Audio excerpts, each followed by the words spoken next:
Hello and welcome to the Daily Millwall for Wednesday, the 12th of February 2025.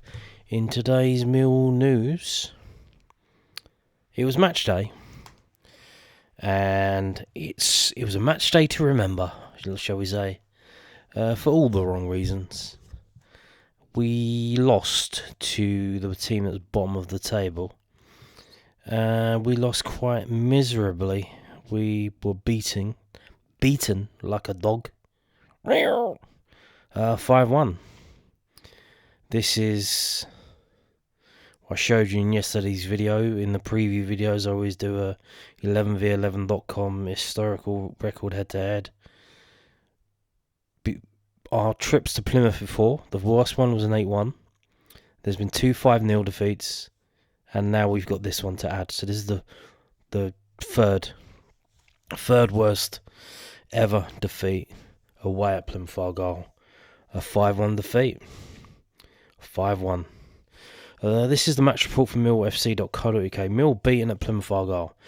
Mill were hit with a 5-1 loss at Plymouth Argyle in the Sky Bet Championship on Wednesday night. An own goal and a Ryan Hardy penalty kick gave the home side an early lead at home park before two quick fire goals at the beginning of the second half from Hardy and Mustafa Bundi saw the hosts out of sight. Joe Bryan scored a late consolation before Nikola Katic rounded off the scoring.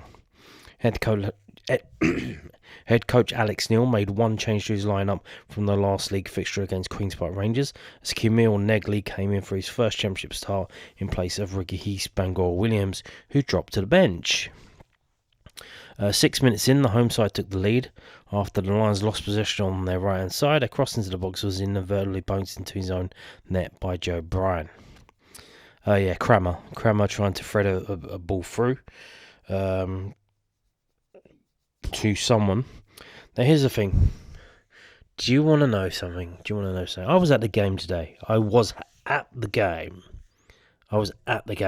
I travelled all the way to Plymouth. I'm still nearby. I'm still in Devon. Recording this video to you. So I seen it, but at the game, you don't get the best of views. You're at the end, and you're kind of in the corner a little bit. You didn't really get that good of a view. So I've seen the highlights. I've watched it a couple of times. And you can see in the highlights, Crammer's trying to pass it to someone, and they're not even on the screen. So they're about 30 yards, at least 30 yards away. And then the Plymouth player is in the way, and he just picks it up. And obviously Crammer's out of position because he brought the ball forward before he passes it. And then the guy just runs in behind him, and he gets to cross away. The striker misses it, Cooper misses it, and then it hits Joe Bryan and goes in. 4 minutes later, following the concession of a penalty kick after Casper Nor was judged to flick out a high boot in the area, Hardy stepped up to beat Lucas Jensen and make it 2-0. Again, high boot, this is the thing. Their player ducked down to head the ball, and Denor went to kick it, but it didn't even hit the guy in the head because the guy turned his shoulder on it. But he came down to head the ball. But Casper went to kick it at the same time as he did that. So, I mean, it was, I don't know. But that was after 9 minutes. 9 minutes. It was 2-0. What the hell is happening? The Lions were almost able to half the deficit just 1 minute later in a frantic start, only from Hilo Vanovic's header to be tipped wide of the post by Connor Hazard, with Bundu then failing to trouble Jensen with an outside of the boot effort on 14 minutes. Neat football from Millwall then saw an attempt to open up for Negley as his long ranger had to be tipped over before the Algerian beat his man on the left and looked across from an acute angle, one that was cleared away. Denor ballooned a strike over at the midway point of the half, with Callum Wright then nodding straight at Jensen as the half-hour mark neared. Hardy then called an effort just past the Danes' far post in the final goal mouth action of the half. 7 minutes into the second half, Plymouth had 3, as the ball forward was nodded on and controlled by Bundu before he swivelled and struck past Jensen into the far corner of the net. That was the one. Ball up over the top. Again, Joe Bryan got beaten in the air and the ball went to the guy. And then they ended up scoring. Just 4 minutes later, a defensive mix-up then allowed Hardy to chip home Argyle's 4th of the night. Femi Aziz, Bangor Williams were then brought into the play in place of Luke Cundall and Negley, with the former's free kick being deflected wide on 69 minutes as Mill looked to find some hope. Jules Saville sent over a free kick with 15 minutes to play, which evaded the jump of Jake Cooper at the back post, and Connolly looked to strike only to tamely hit an effort at Hazard before Duncan Watmore and Billy Mitchell were handed appearances with 13 minutes remaining. There were 80 minutes played when Plymouth's clean sheet was broken as Aziz crossed for Bryan, who converted at the back post, with Ivanovic's snapshot then looking for more as Hazard claimed. With 4 minutes left, however, goalmouth scramble ended with Kachik prodding home for Argyle's 5th. Their 5th goal. What happened there is that Jensen did the thing where the ball's on the ground and he put his hand on top of the ball. So his hand is on top of the ball and the ball's on the ground. You don't have the ball. You don't have the ball if you've got that. So as he did that, the geezer kicked it, and then they're complaining, "Oh, he kicked it out of my hands." No, you need to get you need 2 hands on the ball in that situation. You can't just put your hand on the ball, one hand on the ball, and be holding the ball onto the ground. That's not having control of the ball. If the geezer kicks it, he kicks it. It is what it is. So, again, not knowing the rules. So the team was as follows: Jensen, Crammer, Tanganga, Cooper, Bryan, Saville, Denor, Negley, Cundall, Connolly, Ivanovic. The subs were Wallace, Mitchell, Aziz, Roberts, Wintle, Watmore, Bangor, Williams, Honeyman and Harding. And the subs that came on were Mitchell on for Denor in the 76th minute, Bangor Williams on for Negley in the 56th minute, Aziz on for Cundall in the 56th minute, and Watmore on for Connolly in the 76th minute. So what happened? What went wrong?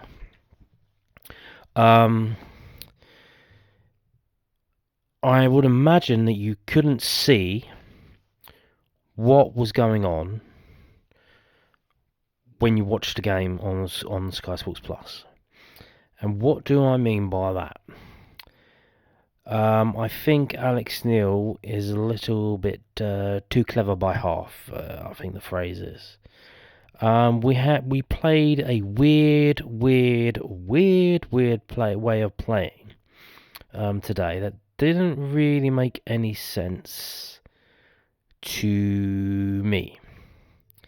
And I'll explain. So Aaron Connolly was literally on the touchline, on the left-hand touchline.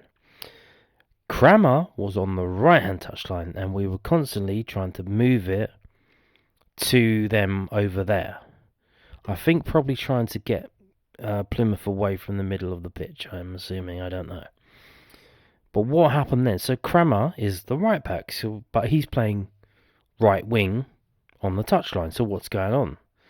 So we effectively playing with 3 at the back, but the 3 was Joe Bryan, but he was in the left back position, Cooper, and then Tanganga. But Tanganga would come over to the right because obviously Crammer's gone forward. So when we're going forward, that's how it was. But what happened then is that you would find that Denora would sit back, and he would be like the centre back, and Tanganga was the right back. And this is what they were doing. Didn't make any sense to me. Didn't work. They stopped doing that in the second half. And we're 2 goals down, and you don't make any changes at half time. You don't make any changes. I would say probably the best thing that Cundall did so far since joining Millwall was score within 10 minutes of his debut. I mean, because since then he hasn't really done that much at all. And it's seeming like, oh, he's a guy who scores goals. He comes in, like he came in and he scored a goal. Wow. But I mean, he was not all there, not very good today, and I don't see why he's playing instead of Bangor Williams.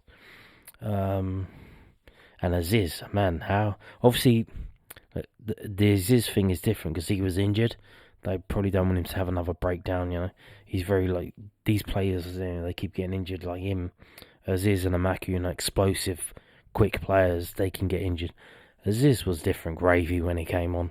He was different gravy. But yeah, like Bangor Williams as well, in terms of like being able to keep the ball, and because as soon as we got forward with the ball, they were jumping on it. They were jumping on it, and very aggressive with it. Connolly was getting kicked on the floor all the time, which the referee was giving them. But what that meant, we were resorting to set pieces to try and score because we were getting a lot of set pieces. But it wasn't really working out. So yeah, I don't know. And another thing, which is probably incidental, but it's something that I noticed. How the hell are they allowed to get away with the floodlights like that? So there was one point, I don't know if it's Tanganga or Aziz, they kicked the ball up in the air. It went higher than the stand. And the ball turns completely pitch black. Because the floodlights aren't flooding light. The floodlights in their ground aren't on the roof. And I don't think they're cross-lighting. As in, the one on the stands on the left isn't going over to the other side. It's literally pointing down. It's not on the roof of the stand. It's inside the stand where the fans are on that side, like on the ceiling of the stand, and it's pointing like straight down. So the ball goes up 40 feet in the air, and it turns pitch black. So how are the players supposed to deal with that? And you say, oh, well, why are you kicking it 40 foot up in the air? Don't you know football's a beautiful game? You're supposed to be kicking it on the floor. Why are you kicking it 40 foot up in the air? It's not against the rules to do that. Why are they allowed a ground where the floodlights don't actually light the ground properly? I don't know if that's a thing, but I mean, that's something I noticed. Like, the ball went pitch black as soon as it went up above the stand, which I think is about probably 35, 40 feet. So yeah. Man, I don't know. What can you say? You travel all this way to lose 5-1. Bar humbug. So this is from millfc.co.uk. Got pictures from the game. Yeah. And again, like, this is a midweek game. So obviously we have the Leeds game, we have the midweek game, and then we're going again. So Alex Neil is telling them to do this and do that, and setting us up specifically for a specific team. When are we going to get to the stage where we play how we play, rather than keep chopping and changing it every game based on what our opponent does? When are we going to play to our strengths and play for us to do well and for us to win? You know what I'm saying? Obviously, we've got all the players back now, from injury. So, when are we going to do that?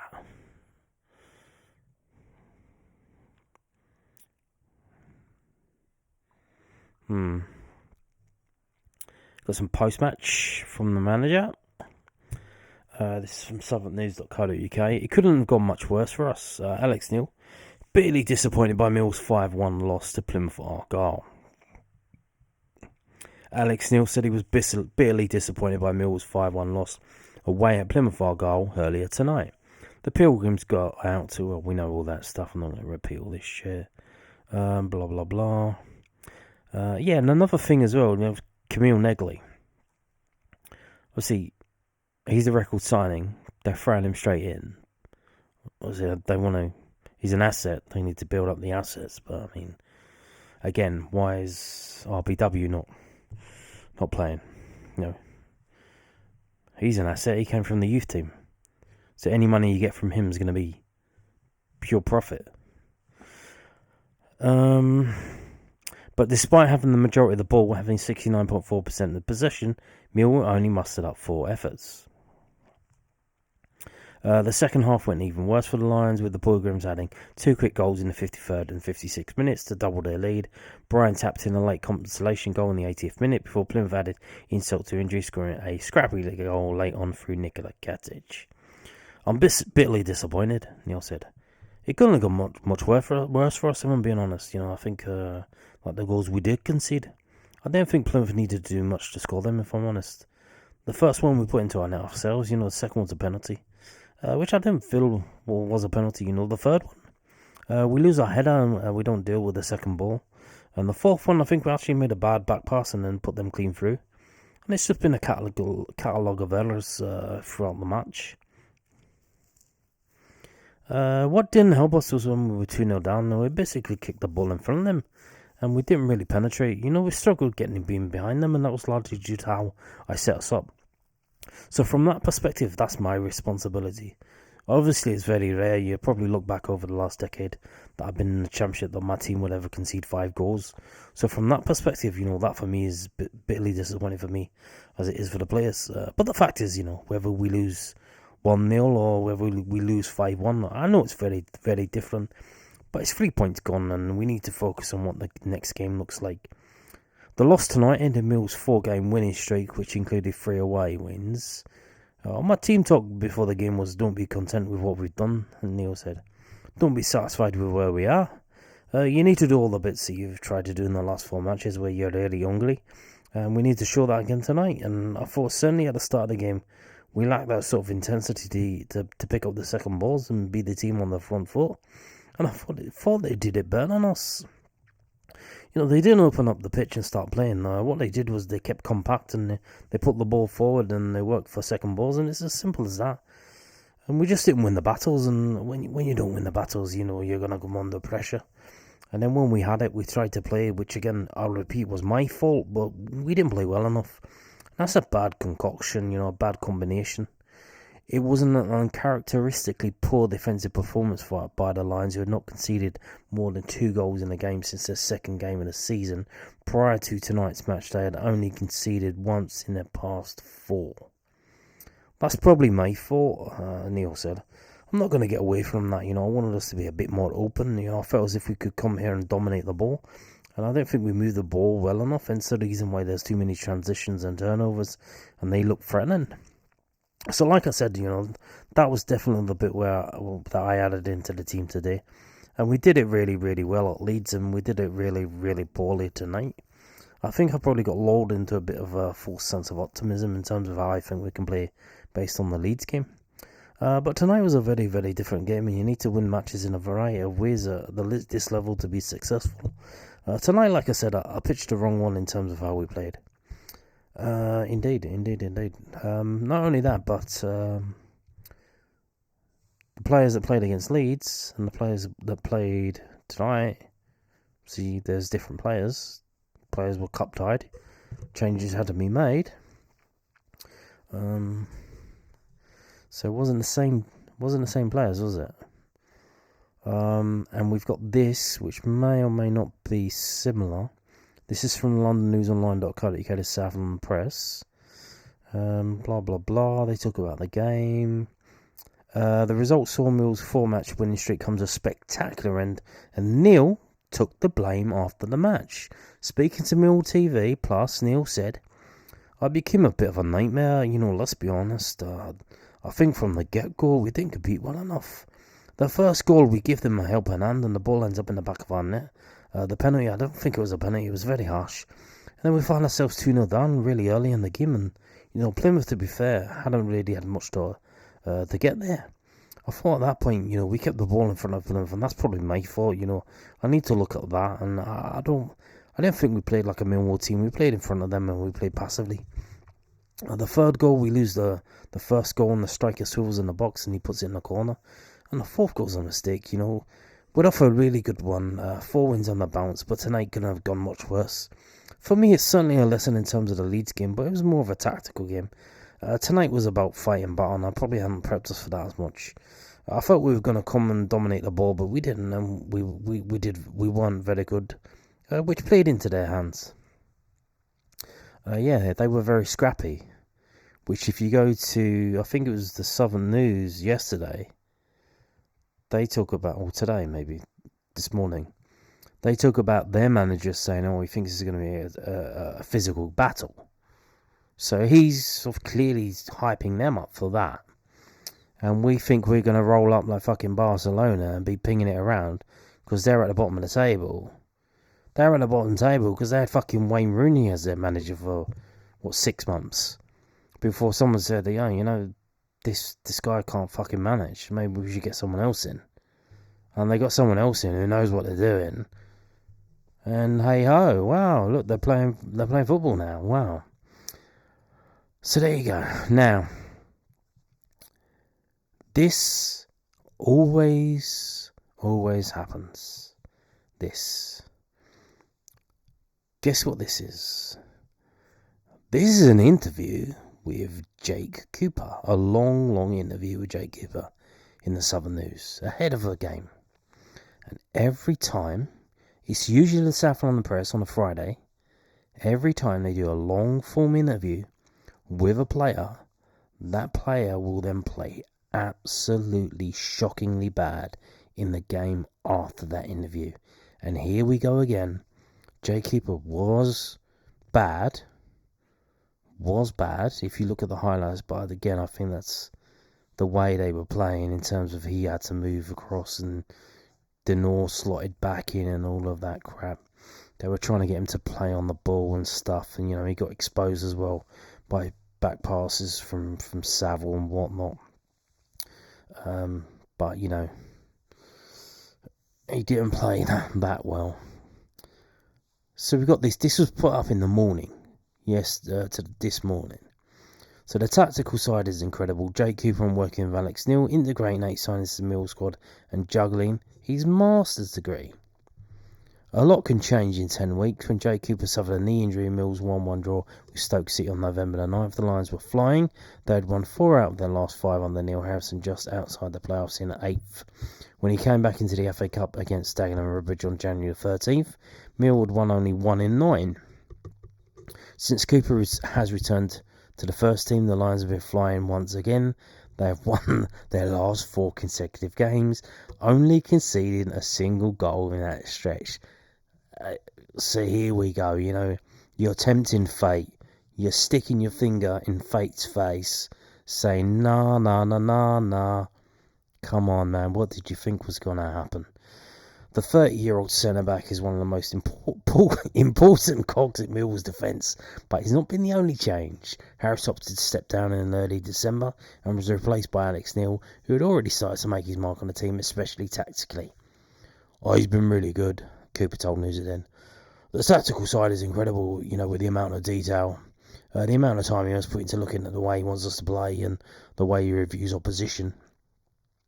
It's always hard talking about a new manager without making what Neil Harris did sound bad, because he was unbelievable for us and we had a great relationship with him, and he was great from a motivational side, and the way he supported the players and got the best out of us as people was great. So it's a shame to see him go.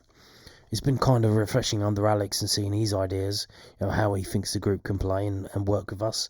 Hopefully this form continues and we can keep moving forward. Guess what? It did not. The Scotsman was appointed at a tricky time. Millwall were in poor form, and there was a constant speculation about the future of Starboy Romain Esse, which was resolved once Crystal Palace spent £14.5 million to bring him across South London. The Lions acted quickly, bringing in 8 players, including a club record deal for Dutch winger Camille Negley as part of the leadership group. Cooper helps integrate the signings, which is an important process. It's been strange the amount of players that came in, Cooper said. Obviously, we lost Roman, and fair play to the chairman to reinvest the money and go and sign the player. The amount of players that we have, it's going to be a challenge, I'm sure, for the manager to manage all of those players. But it's exciting bringing young guys and people like Tristan and Aaron who have come straight into the team, and they've been great, and we just try to get around them and support them and show them how much we need them. That we really support them as people. If they're going to put the performances like they have, then they're going to be loved by a lot of us. So that's just the way we kind of work as a group, and it's going to be exciting the next week or two working with these other new guys that have signed and seeing how they work with us lot. One player Cooper has enjoyed working with is Crammer, who was signed as a centre-back, but who has had to fill in at right-back with injuries to Ryan Leonard and Danny McNamara. Crammer's just fitted in seamlessly. He came on and he did really well against Cardiff, and he's just stayed in the team, and we've got 2 key clean sheets away from home, and he's looked really good, even going forward. I think it's been surprising to most people how good he is going forward, and he seems like a great addition, a great guy, and he's obviously young, he's got a lot of potential ahead of him, and it's just exciting to work with some new people. It's been a process made even harder by Cooper's commitments off the pitch. He decided to start a master's degree in football science at Solent University, something he has found challenging to juggle with the commitments of being a professional footballer. What, pray tell, is football science? It's not that easy. They chucked me in full time with that, so it's difficult. I'm using my evenings and time when we're travelling away with the squad to try and get as much done as I can. And they really understand that we're playing and putting all my time into playing, and then just trying to catch up with the uni stuff when I can. The lecturers have been unbelievably actually in helping me. Just trying to give myself a platform for when I finish, and it's something I enjoy. It's just everything football related, but it's mainly from a sports science background. I enjoy that side of the game, the physical side of things, and staying on top of your fitness and injury prevention. So that's where I'm at with it, and I'm working my way through the modules at the minute, doing a scouting one and a rehabilitation one. It keeps me on my toes, it's good fun. So there you go, a master's degree in sports science, I would say, not football science. So football science, football magic, the magic of football. Get a master's degree on that, mate. Yeah, like I said, every single time they do these long form interviews with the players before a game, that player will then have a stinker in that game. Why, for the love of God? Why? So what can you say? We lost 5-1. So these are the midweek results from this midweek. Coventry 1, Queen's Park Rangers 0, Derby 0, Gary Rout's Oxford 0, Watford 0, Leeds 4, Portsmouth 2, Cardiff 1, Norwich 0, Preston 1. Today's games: Burnley 2, Hull 0, Plymouth 5, Millwall 1, Bristol City 2, Stoke 0, Swansea 0, Sheffield Wednesday 1, Sunderland 2, Luton 0, West Bromwich Albion 0, Blackburn Rovers 2, Sheffield United 3, Middlesbrough 1. And what that does to the table is it stays as it stays. We miss out on the chance to jump above Queen's Park Rangers and Watford, who lost this midweek. And we could have done that with a win, and we didn't.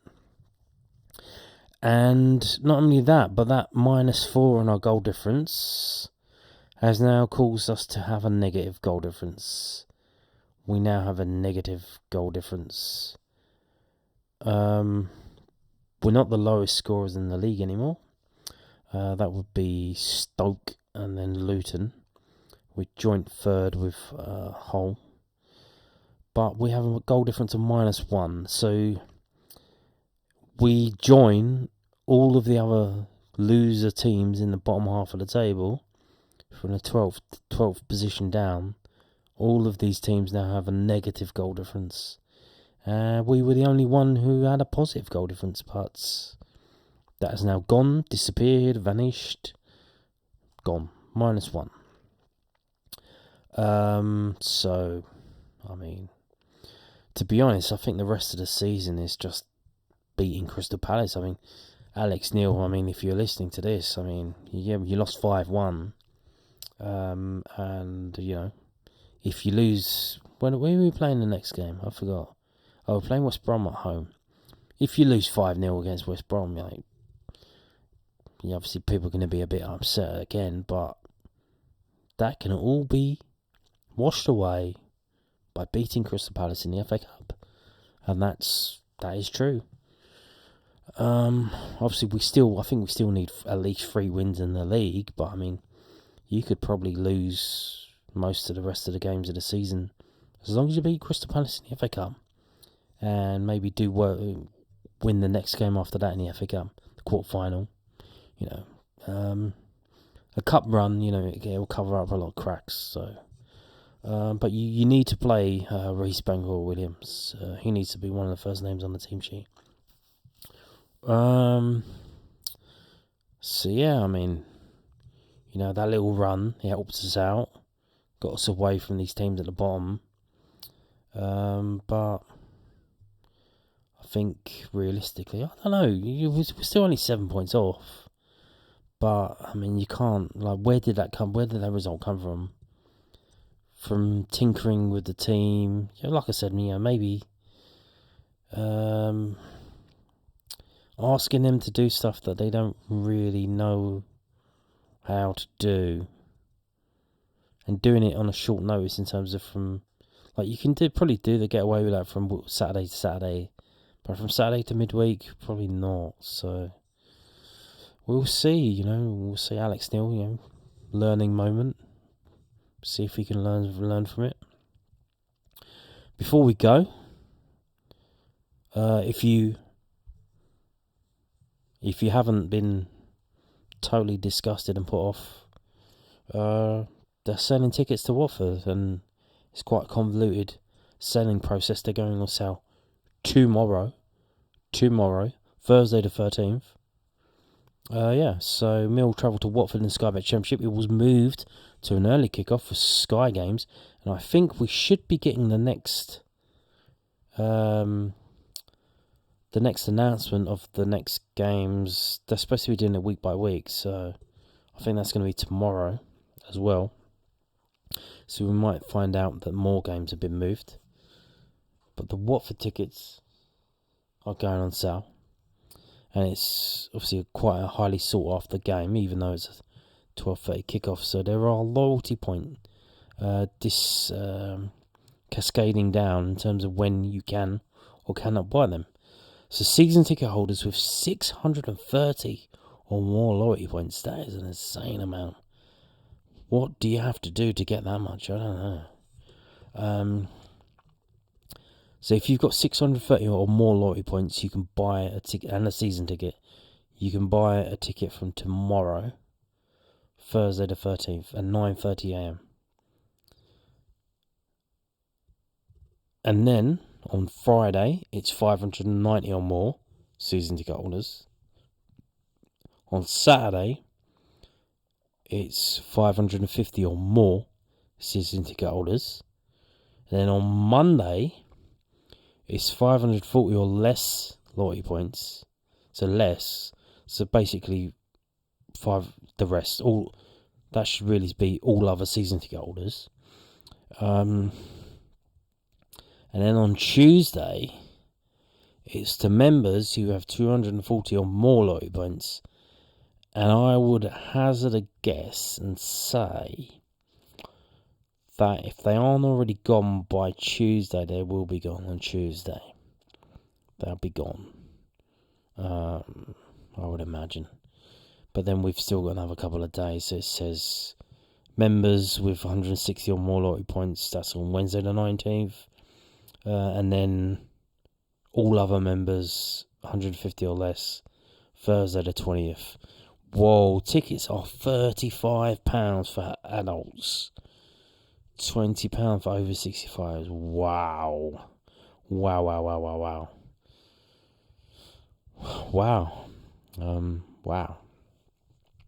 Wow. That's a bit of a shock because the Derby County tickets were on sale the other day and they were reasonably priced at £20 for adults. So, a bit of a shocking. I mean, damn, bro.